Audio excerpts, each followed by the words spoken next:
CNN blames Charlie Kirk in disgusting new documentary.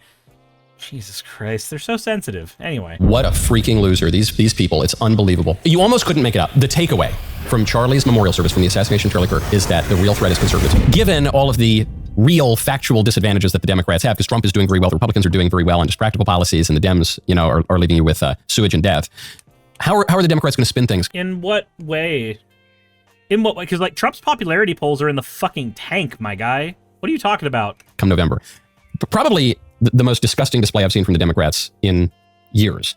CNN is actually trying to tell you that the conclusion from the assassination of Charlie Kirk that we should all draw is that the real threat to America comes from the conservatives. So, yes, much like how Goebbels was able to engineer the death of one of their so-called friends to create an entire media apparatus that would go after people on the left, making it way easier for the Night of Long Knives and everything to do their shit.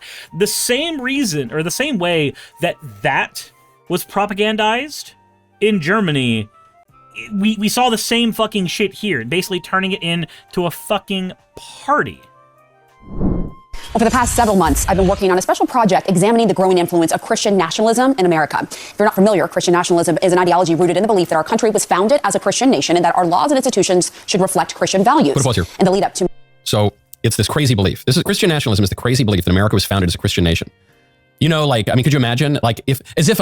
Okay, so I like how they automatically got parts of this wrong.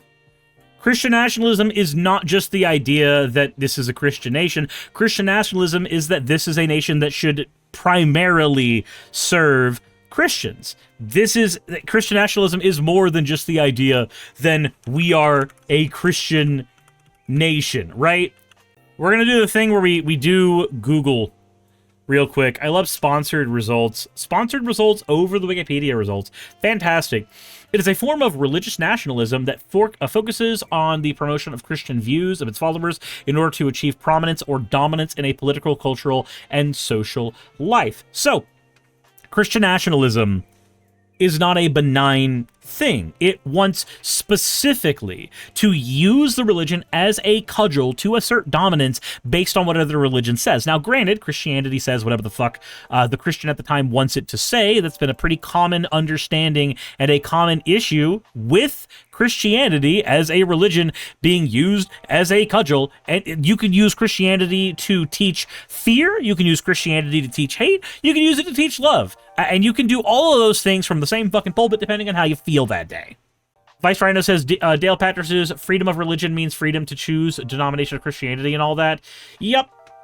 Local Fun Police says Michael Knowles is kind of ironically relaxing to listen to because of how openly evil it is. No tricks, no wordplay, just evil. Easy to understand.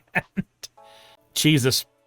So, for instance, when you, as a Christian, are watching my video and you go, well, I don't think that there's a problem with, like, the people in power using Christianity as a cudgel, ask yourself this.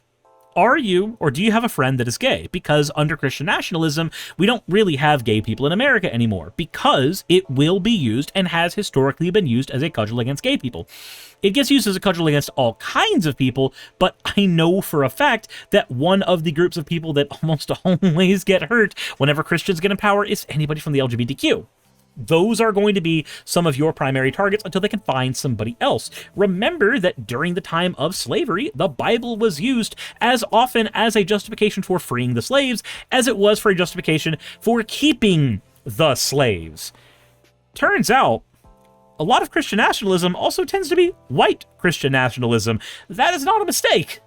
But anyway, let's continue. Michael, let's do your thing. America were founded by a ship full of extremely zealous Christians who called themselves pilgrims. And then more ships of extremely zealous Christians called themselves Puritans, said that the country would be a model of Christian charity in a shiny city on a hill, for instance. A self-conception of America that would be consistently reaffirmed up to and including through the presidency of Ronald Reagan, who recited those very same words in the 1980s. You know, the kind of country that says, like, in God we trust on our money, or in God... But we didn't say in God we trust the entire time. That was added in by Eisenhower as a way to get people to be rallied behind a religious cause, because it is easier to manipulate people with religion. My God. Okay, so like I talk a lot about the Dresden Files. I do, but I'm going to throw one of my other more recent hyper enjoyments at you. The Halo series. How many of you have played the Halo series? I have a question. What is the story of the Halo series? What is the actual story of the original Halo trilogy? And I am going to hope that Vice Rhino mutes this because I'm dragging him through that series tomorrow, and he has explicitly asked me not to spoil shit for him. But let's talk about the Halo series for a second. Who was the villain of the first Halo trilogy? The Covenant. Now, yes, there was another villain. There were 4 factions in Halo 1. There was the Forerunner Tech with Guilty Spark at the head, the Covenant with the Prophets at the head, the UNSC, where we play as Master Chief, and then after that, you have the Flood with the Gravemind at the head. Okay? Now, ignore the Flood for a minute. They are important, but not important for this analogy. If you've played Halo, you know what part they play here. And ignore the Forerunner Tech. Again, you know what part they play here. What was the story of the Covenant? The Covenant was a religious organization that was used to subsume entire societies, entire worlds, under one religious banner. And the Covenant did so by spreading the holy word of the Great Journey. Now, ignore the fact that the Great Journey was actually a mass extinction event because of the Forerunner Tech. The Halo array was meant to eliminate all life in the galaxy so that the Flood couldn't eat it. But the prophets never listened to that. The prophets at the head of the Covenant never listened to that part of the story because it was far more useful to them to keep all of the Covenant together with a giant religious lie. Eisenhower did the same thing. He knew to use religion to galvanize society. Now, in the Halo series, ultimately what happened with the Covenant? They discovered that their religion was a lie. The Prophet of Truth discovered their religion was a lie, and in so discovering it, he decided to cover up that truth, and that's why he decided to kill humanity, because it turns out humanity were supposed to have this mantle of responsibility. It's a whole fucking story. But basically, even the people who knew that their religion was a lie knew that it was important to maintain that in order to keep their society together and galvanize for war. Now, nationalism is almost always an imperialist ideal, in that you don't just want your country to be better, that's patriotism, you also want your country's ideals to be the thing that, I mean, usually they're in line with your ideas, but you want them to be superimposed over other people. Think Donald Trump saying that we need Greenland for fucking national security, right? Nationalism is not just, oh, well, I think more people should be Christian. No, that's just evangelicalism in general. When we are talking about Christian nationalism, we are talking about a unifying of government and religion to create something that is functionally no fucking different than the Covenant, built on just as many lies in order to hurt as many people as possible, in order to keep a group of people together and paying their taxes, and in this case, in capitalist society, paying money to everybody else, every other fucking shareholder that lobbies the government for fucking funds. Yay, anyway. Oh, I thought I was going to get the unpause when I did that. I was incorrect. We trust in our national anthem. The kind of country that, say, I don't know, the founding fathers would have described as being founded on the principles of Christian morality and sharing a common religion. For instance, the kind of country that would be founded with a constitution that recognized established Christian churches in multiple U.S. states. For instance. So, you know what's funny about that, though? I don't have to care about what dead guys think. Like, you can say whatever you want about the founding fathers and their intention, but we are hundreds of years past the founding fathers. I don't have to care about the founding fathers anymore. The question on your lips when it comes to how to run the country should be, what system benefits the majority of U.S. citizens? What system benefits the majority of us? And maybe not even U.S. citizens, what system benefits the majority of people living in the United States? Let's word it that way. Christian nationalism benefits the people at the top to the exclusion of the people at the bottom, much like capitalism does. Because again, it uses religion to galvanize people to its causes. It does not ask the people, what cause do they care about? What things do they need? Nationalism is a tool to get people to care about the needs of their country, more than anything else. And you would think that that should mean the needs of their fellow Americans, but in the eyes of the nationalist, your fellow Americans is not a concept that you care about so much. You care about individualism. So you just take your care for yourself and you instead care for a different individual. In many cases, this is whoever your figurehead of the nationalist movement happens to be. For us right now, it's Donald Trump. And that doesn't confuse me at all. Trump usually does things for Trump's sake. Just hypothetically, could you imagine that possibility? Please pardon the lengthy diatribe. Just want to point out, by her own definition, Christian nationalism is like the only proper way to view the American political project. She goes further on Christian nationalism even than I do, albeit out of ignorance. Okay, keep going. My hour-long documentary this weekend, we're going to bring you a preview of what you'll see, starting off with the assassination of Charlie Kirk last year. Experts say it was a pivotal moment for the movement, an occasion where the tragedy of his loss unified Christian nationalists. The with situation, Wolf Blitzer, room, Pamela Brown.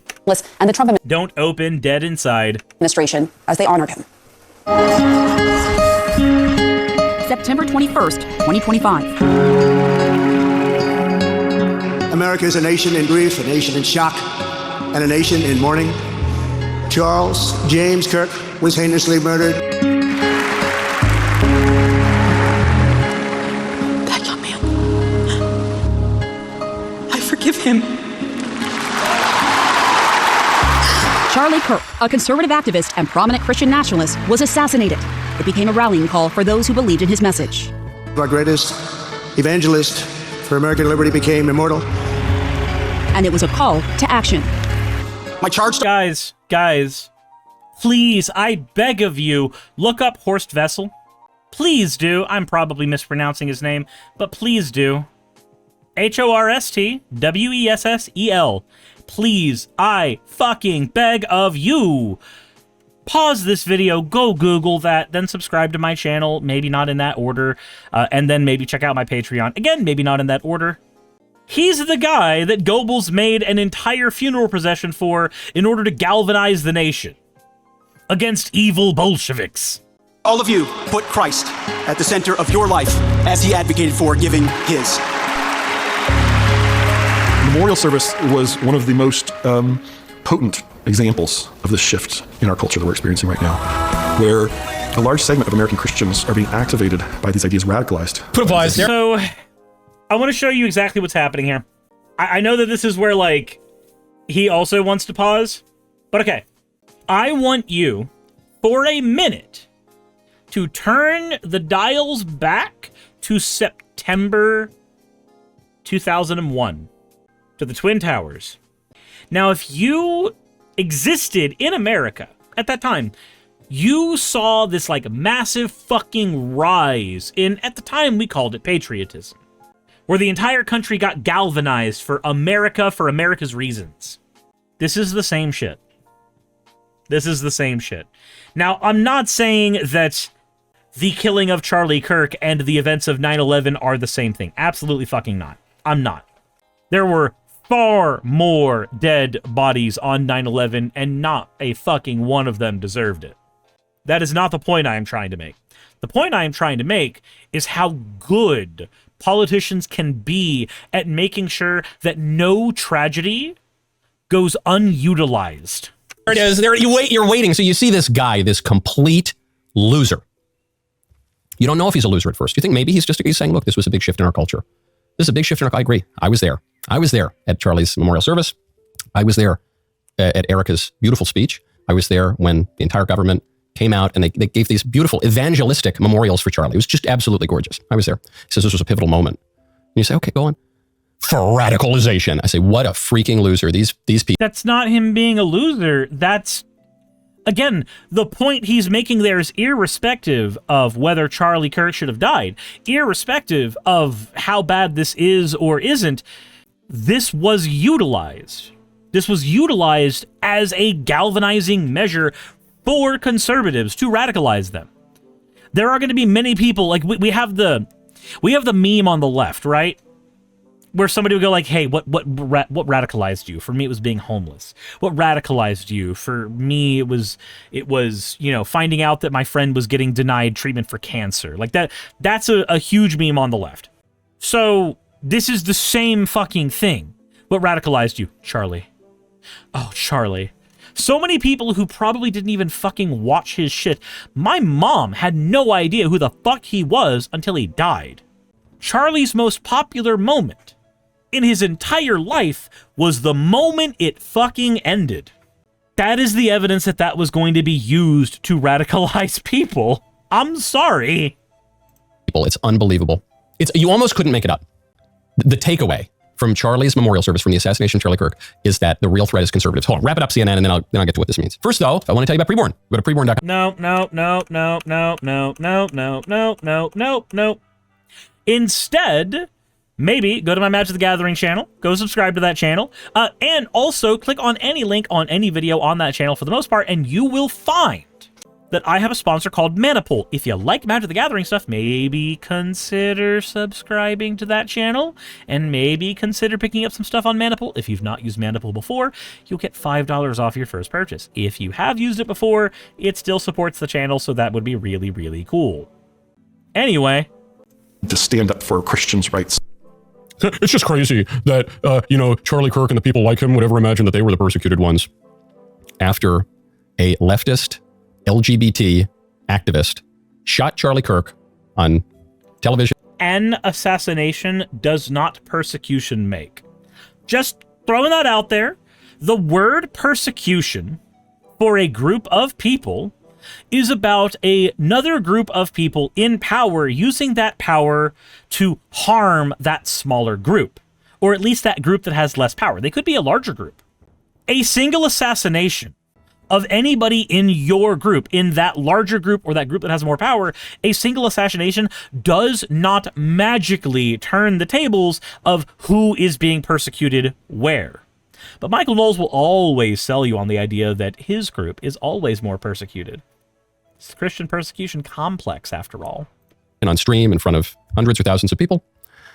After the same kind of LGBT left-wing assassin who has repeatedly targeted and attempted and threatened and tried to kill a lot of conservatives over the last decade, after one of them actually pulled it off, killed one of the most gracious guys in American politics, one of the great coalition builders who just... One of the most gracious guys in American politics, one of the guys who just happened to be,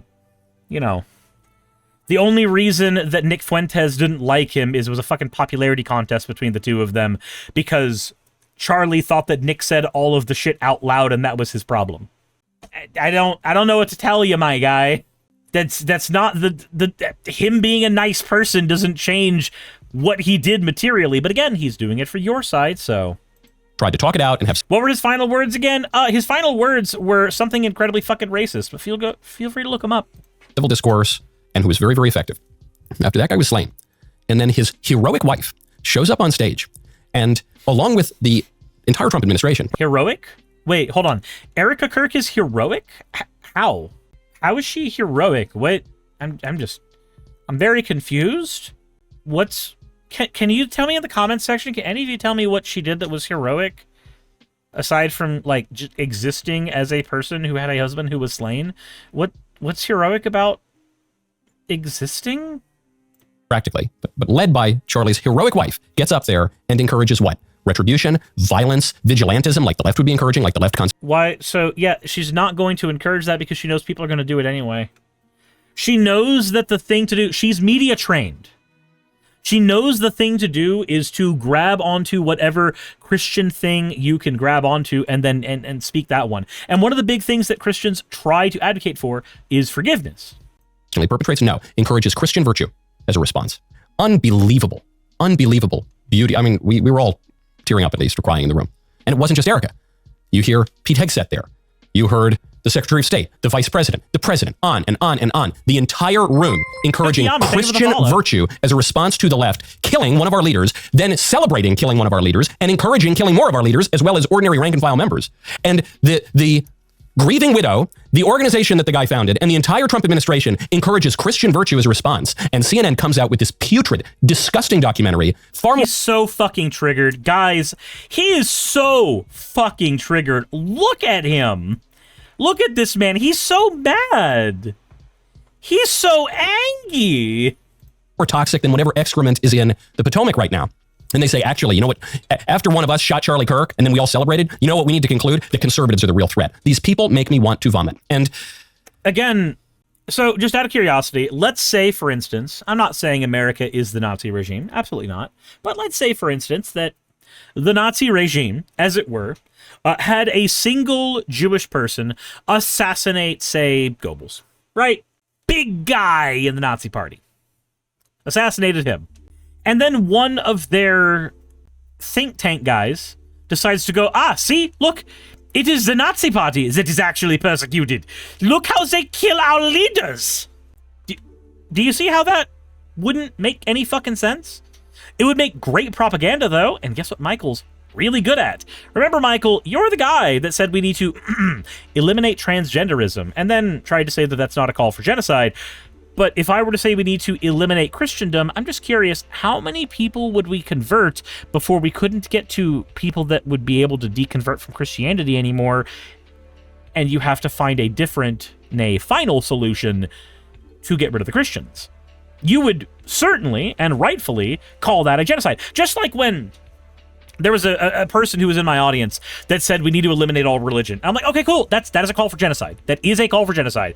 Like, yes, there is the conversation about cultural genocide and how eliminating a religion is a bunch of different practices that people have, and therefore eliminating that would be a form of genocide. No. I'm just going to be 100% blank. If you try to eliminate all religion, eventually you run out of people who will deconvert, and you simply have people who, for you to achieve your goal, have to die. That's the only way that works. That's why, as an atheist who has made a ton of content on atheism, I am not an anti-theist. I used to call myself an anti-theist because I would always play the clip of, Christopher Hitchens saying that he was an anti-theist in the sense that he was anti-harm. But, like, even then, that word didn't necessarily mean that. I don't give a shit if somebody has a religion. I care whether or not they are using that religion, that belief, as a way to hurt people. Full stop. Axo says they wanted residential schools again. Yeah, that's them being fucking stupid. They got in my comment section of another video and got really, really angry. And they've been somebody who's like viewed me for years. I don't know how they watched me long enough, watched my conversations with Christians, watched my conversations with like Ocean Keltoy, and thought that the take we should eliminate all religions would fucking fly at all. Axo says, I got told I'm a religion apologist because I want freedom of religion to protect indigenous cultures. So like what we should be advocating for is actual freedom of religion. Everybody is free to practice the religion they want, and everybody is free from influence of religion should they want to avoid it. That's what we should be advocating for. How do we respond to this? There's a real key in here. There's a real key, which is the expert, so-called, says, when Charlie Kirk was shot, this was a pivotal moment. There was this unity around what? A Christian nationalism. Let me tell you something. If you don't like Christian nationalism, wait till you see unchristian nationalism. You don't like the religious right? Wait until you see the irreligious right. The nationalism is the problem. You don't have to eliminate the Christian part of it, just eliminate the nationalism.